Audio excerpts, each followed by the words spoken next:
Audio Jungle. வணக்கம். Hitech news TV செய்திகள். சென்னை பெசன்ட் நகரில் உள்ள அன்னை வேளாங்கண்ணி திருத்தலத்தின் 53வது ஆண்டு திருவிழா முன்னிட்டு ஆலயத்தின் அதிபர் அருளப்பா ஆலய வளாகத்தில் உள்ள தோமையார் அரங்கில் செய்தியாளர்களை சந்தித்தார்.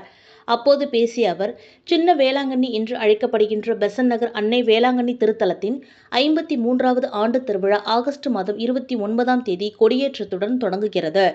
செப்டம்பர் 8ஆம் தேதி ஆரோக்கிய அன்னையின் பிறந்த நாளோடு முடிவடைகிறது. 1972ஆம் ஆண்டு மிகச் சிறிய அளவில் துவங்கப்பட்ட இந்த திருத்தலம் இன்றைக்கு பல லட்சக்கணக்கான மக்கள் வந்து போகின்ற திருத்தலமாக வளர்ந்திருப்பதை நினைத்து பெருமைப்படுகின்றோம்.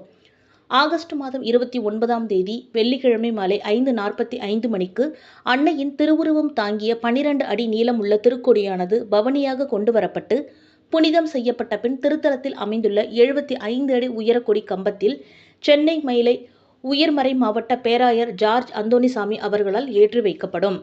செப்டம்பர் 7ஆம் நாள் மாலை 5 மணி அளவில் சென்னை மயிலை உயர்மறை மாவட்ட பேராயர் மேதகு ஜார்ஜ் அந்தோணிசாமி அவர்களின் தலைமையில் உயர்மறை மாவட்ட குருக்களோடு இணைந்து கூட்டு திருப்பலியும், அதனைத் தொடர்ந்து ஆரோக்கிய அன்னையின் ஆடம்பர தேர்ப்பவனியும் நடைபெறும்.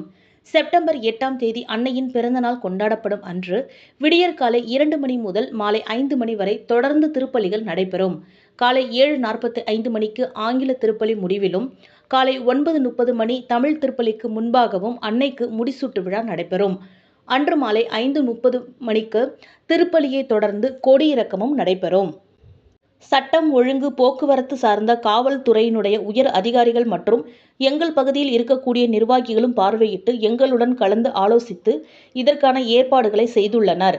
திருத்தல அதிபர் அருளப்பா தலைமையில் 400க்கும் மேற்பட்ட தன்னார்வ தொண்டர்கள், பங்கு மக்கள் என அனைவரும் இணைந்து பணியாற்ற உள்ளனர்.